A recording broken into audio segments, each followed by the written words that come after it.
മലയാളി വാർത്തയിലേക്ക് സ്വാഗതം.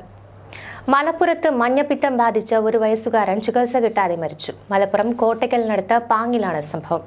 അക്യുപഞ്ചറിസ്റ്റായ ഹിറ ഹറീറ നവാസ് ദമ്പതികളുടെ മകൻ എസൻ ഇർഹാനാണ് മരിച്ചത്. മാതാപിതാക്കൾ ചികിത്സ നൽകാതിരുന്നതാണ് കുഞ്ഞിന്റെ മരണത്തിലേക്ക് നയിച്ചതെന്ന ആരോപണത്തിൽ കോട്ടയ്ക്കൽ പോലീസ് അന്വേഷണം തുടങ്ങി. കഴിഞ്ഞ വർഷം ഏപ്രിൽ 14 വീട്ടിൽ കുഞ്ഞ് ജനിച്ചത്. ഇതുവരെ ഒരു പ്രതിരോധ കുത്തിവയ്പ്പുകളും എടുത്തിട്ടില്ലെന്നാണ് പോലീസ് പറയുന്നത്. സമൂഹ മാധ്യമങ്ങളിൽ അക്യുപഞ്ചർ ചികിത്സ ഇവർ പ്രോത്സാഹിപ്പിച്ചിരുന്നു.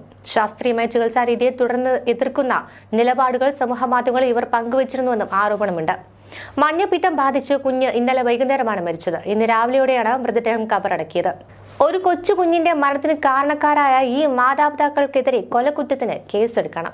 ഇത്തരത്തിൽ ഗുരുതരമായ രീതികൾ പിന്തുടരുന്ന ആളുകളെ ആജീവനാന്തം തുറുങ്കിലടയ്ക്കുവാനുള്ള നിയമ നടപടികൾ സർക്കാർ സ്വീകരിക്കണമെന്നാണ് പൊതുവികാരം ഉയർന്നത്. വീട്ടിൽ വെച്ചാണ് ഈ കുഞ്ഞിന് ജന്മം നൽകിയത്. ഇത് സംബന്ധിച്ച് ഹരീറ അന്നൊരു പോസ്റ്റും പങ്കുവച്ചിരുന്നു. അങ്ങനെ നമ്മുടെ യാതൊരു കൈകടത്തലും ഇല്ലാതെ ശരീരത്തിന്റെ പ്രകൃതിപരമായ പ്രവർത്തനത്തിലൂടെ വീട്ടിൽ സമാധാന അന്തരീക്ഷത്തിലുള്ള പ്രസവം എന്ന വലിയൊരു ആഗ്രഹം സാധിച്ചു. പടച്ച റബ്ബിന് 1000 ശുക്ർ. എനിക്ക് രണ്ടാമത്തെ ഗർഭം 9ാം മാസവും 12ാം ദിവസവും തികഞ്ഞിരിക്കെ രാവിലെ എണീറ്റപ്പോൾ തന്നെ ചെറുതായ ലക്ഷണം തോന്നി. പ്രസവം ഇന്നുണ്ടാകുമെന്ന തോന്നൽ. വേദന വരാൻ കാത്തിരുന്ന എന്റെ മനസ്സിൽ യാതൊരു ബേജാറുമില്ലായിരുന്നു. പ്രസവിക്കാൻ പോകുന്നു എന്ന വല്ലാത്തൊരു സന്തോഷവും സമാധാനവും മാത്രം. ഞങ്ങളുടെ കുഞ്ഞു വിരുന്നുകാരനെ അല്ലെങ്കിൽ വിരുന്നുകാരിയെ വരവേൽക്കുവാനുള്ള ആകാംക്ഷയായിരുന്നു. സുബഹ് നമസ്കാരം കഴിഞ്ഞ് പുലർച്ചെ തന്നെ കുളി കഴിഞ്ഞു. പതിവില്ലാതെ ഒന്ന് കണ്ണെഴുതുവാനും മുടി ഭംഗിയിൽ കെട്ടിയൊതുക്കുവാനും ഒക്കെ തോന്നി. വുദു എടുത്ത് എല്ലാം എളുപ്പമാക്കുവാൻ 2 റകാത്ത് സുന്നത്ത് നമസ്കരിച്ച് പ്രാർത്ഥിച്ചു. കുറച്ച് ഖുറാനും ഓതി ബാക്കി ഒരുക്കങ്ങളിലേക്ക് കടന്നു. ഹസ്ബൻഡിന്റെ ഉമ്മ പുലർച്ചെ തന്നെ ഒരു രോഗിയെ സന്ദർശിക്കാൻ കുറച്ചു ദൂരം വരെ പോയതായിരുന്നു. വീട്ടിൽ ഞാൻ, മോൾ, നവാസ്ക, ഉപ്പയും മാത്രം. ഉമ്മ സമാധാനമായി പോയി വരട്ടെ എന്ന് കരുതി ലക്ഷണം തുടങ്ങിയ കാര്യം അറിയിച്ചില്ല. വീട്ടിൽ കുറച്ച് ഭാഗങ്ങളെല്ലാം അടിച്ചുവാരി തുടച്ച് ബാത്റൂം കഴുകൽ കുളിയോടൊപ്പം കഴിച്ചിരുന്നു. വസ്ത്രങ്ങൾ അലക്കി ഉണക്കാനിട്ടു. അതിനിടയിൽ തലേന്ന് വിളിച്ച ഒരു പേഷ്യന്റ് വന്നു. അവരെ ട്രീറ്റ്മെന്റ് അക്യുപഞ്ചർ ചെയ്തു കൊടുത്ത് പറഞ്ഞയച്ചു. മോളെ കുളിപ്പിച്ചൊരുക്കി ഭക്ഷണം കൊടുത്ത് പ്രസവമാകുമ്പോഴേക്കും എന്റെ വീട്ടിലേക്ക് പറഞ്ഞയക്കുവാൻ റെഡിയാക്കി. അനിയനോട് ഉച്ചയ്ക്കുള്ള മീനും മറ്റു സാധനങ്ങളും വാങ്ങി ഉമ്മയെയും കൂട്ടി വരുവാൻ പറഞ്ഞു. വേദന തുടങ്ങിയാൽ സഹായത്തിന് ഉമ്മയെയും ഉമ്മമ്മയെയും വിളിക്കുവാനായിരുന്നു ഉദ്ദേശം. ഉമ്മയോട് നിങ്ങളുടെ പണികളെല്ലാം കഴിഞ്ഞ് പതിയെ വന്നാൽ മതിയെന്നും പറഞ്ഞു.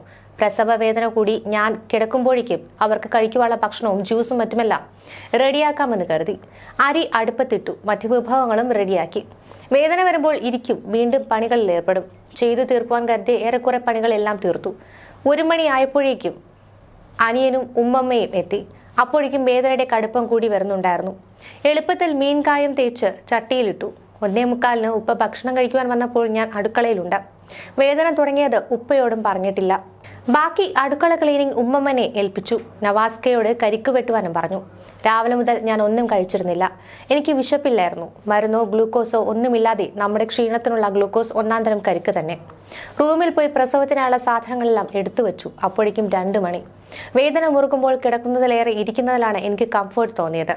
അതിനാൽ കുറച്ചു സമയം തൂങ്ങിപ്പിടിച്ച് നിൽക്കുകയും ഇരിക്കുകയും എല്ലാം ചെയ്തു.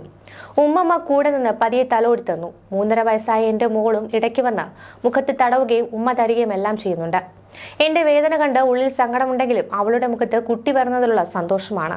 ഏകദേശം 2:15 ആയപ്പോഴേക്കും കട്ടിലിന്മേൽ ഒരു സൈഡിൽ വിരിച്ചു കിടന്നു. നവാസ്ക എന്റെ കൈ പിടിച്ച് കൂടെ തന്നെ ഉണ്ടായിരുന്നു. വേദന ശക്തമായെങ്കിലും കുട്ടിയുടെ തല തിരിഞ്ഞിട്ടില്ല. ഇനിയും സമയമെടുക്കുമായിരിക്കുമെന്ന് ഞാൻ നവാസ്കയെ സമാധാനപ്പെടുത്തി. വേദന കൂടിയിട്ടുണ്ടെന്നറിഞ്ഞ് ഉമ്മയും ഉപ്പയും അനിയത്തിമാരും വീട്ടിൽ നിന്ന് പെട്ടെന്ന് പുറപ്പെട്ടിരുന്നു.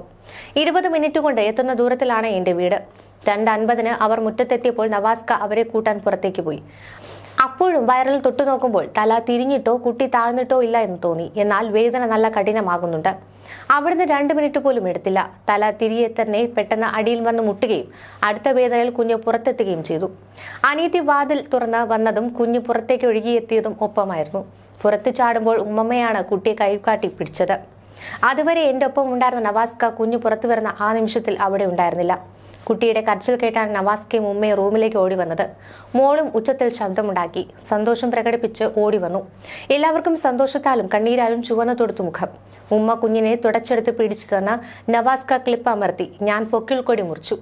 അനിയനും ഉപ്പമാരും വന്ന് കുഞ്ഞിനെ കണ്ടു. ജനന വിവരമറിഞ്ഞ് രോഗസന്ദർശനത്തിന് പോയ ഉമ്മയും പെട്ടെന്ന് ഓടിയെത്തി. വളരെ കുറഞ്ഞ സമയം കൊണ്ട് വളരെ എളുപ്പത്തിലായിരുന്നു എന്റെ പ്രസവം. അൽഹംദുലില്ലാ, ബ്രീച്ച് പ്രസന്റേഷനിൽ കുഞ്ഞിക്കാലുകളാണ് ആദ്യം പുറത്തു വന്നത്. അപ്പോൾ തന്നെ ഒറ്റ സെക്കൻഡിനുള്ളിൽ വളരെ സുഗമമായി കുട്ടി മുഴുവനായും പുറത്തേക്ക് വന്നു. സുബ്ഹാനല്ലാ, വേദനയുടെ കാഠിന്യത്തിനപ്പുറം എത്ര സുഖമുള്ള അനുഭവം. സുഖപ്രസവം അത്രത്തോളം ഓരോ നിമിഷവും ആസ്വദിച്ച് അനുഭവിച്ച എന്റെ ജീവിതത്തിലെ ഒരു മുഹൂർത്തം. പ്രസവം കഴിഞ്ഞ് 10 മിനിറ്റുള്ളിൽ ചെറിയൊരു വേദനയോടുകൂടി മറുപിള്ളയും വന്നു. ഞാൻ എണീറ്റ് കുളിച്ച് ഞങ്ങളുടെ കുഞ്ഞു വിരുന്നുകാരനെയും കൂട്ടി അവൻ ഭൂമിയിലേക്ക് പിറന്നു വീണ ഞങ്ങളുടെ മുറിയിലെ കട്ടിലിൽ തന്നെ ഇരുന്ന് ഒരു ഫോട്ടോ എടുത്തു. അല്ലാഹുവിന് പറഞ്ഞാൽ തീരാത്ത ഹംദുകൾ. ഇന്ന് ഹോസ്പിറ്റലുകളിലെ എല്ലാവിധ സാങ്കേതിക വിദ്യകളോടും കൂടി മാത്രം നടക്കുന്ന പ്രസവം എന്ന പ്രക്രിയ വളരെ സിമ്പിളായി വീട്ടിൽ നടക്കുമ്പോൾ കൂടെയുള്ള ഉമ്മമ്മയ്ക്കോ നവാസ്കയ്ക്കോ എനിക്കോ ഒരു തരി ആശങ്കയോ പേടിയോ ഇല്ലായിരുന്നു എന്നത് ഇത് തന്നെ വളരെയേറെ ആശ്വാസം നൽകി. നമ്മുടെ ശരീരത്തിൽ നടക്കുന്ന പ്രകൃതിപരമായ പ്രവർത്തനത്തിലുള്ള വിശ്വാസവും അടിയുറച്ച തീരുമാനവും മനസ്സിനെ ഒരു തരി പതറാതെ നിർത്തുകയും പടച്ചവന്റെ അപാരമായ അനുഗ്രഹത്താൽ എല്ലാം മനോഹരമായി കഴിയുകയും ചെയ്തു. എടുത്തു പറയാനുള്ളത്, പ്രഗ്നൻസി പീരീഡിൽ ഒരു തവണ പോലും ഹോസ്പിറ്റലിൽ പോവുകയോ സ്കാനിങ്ങോ മറ്റു ചെക്കപ്പുകളോ നടത്തുകയോ ചെയ്തിട്ടില്ല. യാതൊരു മരുന്നും കഴിച്ചിട്ടില്ല. ഗർഭിണിയായാൽ വെള്ളവും ഭക്ഷണവും രണ്ടാൾക്കുള്ളത് കഴിക്കണമെന്നും വൈറ്റമിൻസ് അടങ്ങിയ ഭക്ഷണങ്ങൾ ധാരാളമായി കഴിക്കണമെന്നുമുള്ള തെറ്റായ പൊതുബോധത്തിന് വിപരീതമായി ദാഹത്തിനനുസരിച്ച് മാത്രം വളരെ കുറച്ചു വെള്ളവും 1-2 നേരം മാത്രം എനിക്ക് ഇഷ്ടം തോന്നുന്ന ഭക്ഷണങ്ങൾ മാത്രവും കഴിച്ച് ഈത്തപ്പഴവും വത്തക്കയും ഒരു മുറുക്ക് വെള്ളവും മാത്രമുള്ള അത്താഴം കൊണ്ട് മുഴുവൻ നോമ്പുമെടുത്ത് ഗർഭകാലം കഴിച്ചു കൂട്ടിയതിനാലാണ് എന്റെ ഗർഭകാലവും പ്രസവവും ഇത്ര സുഗമമായതെന്ന് എനിക്ക് പറയാൻ കഴിയും. എന്നിട്ടും ഞാൻ 7 കിലോ വെയിറ്റ് കൂടി. കുട്ടി 2.600 കിലോഗ്രാം. ഒന്നാമത്തെ കുട്ടിയുടെ അതേ തൂക്കം തന്നെ. പാലും ഒട്ടും കുറവില്ല. ഗർഭകാലം മാക്സിമം 9 മാസം 7 ദിവസം എന്ന ഇക്കാലത്തെ കണക്കിനെ തെറ്റിച്ച് 9 മാസം 12-ാം ദിവസമാണ് ഞാൻ പ്രസവിച്ചത്. തലയ്ക്ക് പകരം കാലാണ് ആദ്യം വന്നത്. എന്നിട്ടും യാതൊരു ബുദ്ധിമുട്ടുമില്ലാതെ കയ്യിൽ നിന്ന് സോപ്പ് വഴുതി വീഴും പോലെ കുട്ടി മുഴുവനായും പുറത്തേക്ക് ചാടി. പ്രസവിച്ച സ്ത്രീകൾക്കെല്ലാം തുറന്നിടുന്ന ഇക്കാലത്ത് ചെറിയൊരു പൊട്ടൽ പോലും വജൈനൽ ഭാഗത്ത് ഉണ്ടായില്ല എന്നതാണ് എന്നെ ഏറെ കൗതുകപ്പെടുത്തി. അതിനാൽ തന്നെ പ്രസവം കഴിഞ്ഞാലും ഉടൻ നടക്കാനും ഇരിക്കാനും എന്റെ കാര്യങ്ങൾ സ്വയം ചെയ്യുവാനും അനായാസം കഴിയുന്നു. പ്ലാസന്റെയും ഗർഭപാത്രത്തിൽ നിന്നുള്ള മറ്റു മാലിന്യങ്ങളും നമ്മൾ വലിച്ചെടുക്കുകയോ ഉള്ളിൽ ക്ലീൻ ചെയ്യുകയോ ചെയ്യേണ്ട ആവശ്യമില്ല. ശരീരം തന്നെ സ്വയം അത് മുഴുവനായും പുറന്തള്ളുന്നു. പ്രസവ വേദന അനുഭവിക്കുന്ന സമയത്ത് ആശ്വസിപ്പിക്കാനും തലോടാനുമെല്ലാം സ്വന്തക്കാർ അരികിൽ ഉണ്ടാവുക എന്നത് ഏതൊരു സ്ത്രീയുടെയും വലിയ ആഗ്രഹമായിരിക്കും. പ്രിയതമനും ഉമ്മയ്ക്കും അടക്കം വേണ്ടപ്പെട്ടവരുടെ എല്ലാം നിറസാന്നിധ്യം ആ സമയത്ത് എനിക്ക് അനുഭവപ്പെടാൻ കഴിഞ്ഞു എന്നതിൽ ഞാൻ ഭാഗ്യവതിയാണ് എന്നായിരുന്നു ആ പോസ്റ്റർ. സംഭവം ഇങ്ങനെയൊക്കെ തന്നെയാണെങ്കിൽ പോലും അക്യുപഞ്ചർ രീതിയിലൂടെ കുഞ്ഞിനെ വീടിനുള്ളിൽ വെച്ച് തന്നെ ജന്മം നൽകുന്നു. പക്ഷെ ഇന്ന് വരെ ആ കുഞ്ഞിന് ഒരു പ്രതിരോധ കുത്തിവയ്പ്പുകൾ പോലും നൽകിയില്ല എന്നുള്ളതാണ്. മഞ്ഞപ്പിത്തം ബാധിച്ച് ഒടുവിൽ ആ കുഞ്ഞ് കഴിഞ്ഞ ദിവസം ജീവൻ അറ്റുകിടക്കുമ്പോൾ പോലും അവർ ഇപ്പോഴും അക്യുപഞ്ചർ രീതിയിലൂടെ അല്ലെങ്കിൽ പ്രകൃതിദത്തമായ രീതിയിലൂടെ എങ്ങനെ കുഞ്ഞിന് ജന്മം നൽകാം എന്നാണ് അവർ മറ്റുള്ളവർക്ക് പകർന്നു നൽകുന്നത്. ന്യൂസ് ഡെസ്ക് മലയാളി വാർത്ത.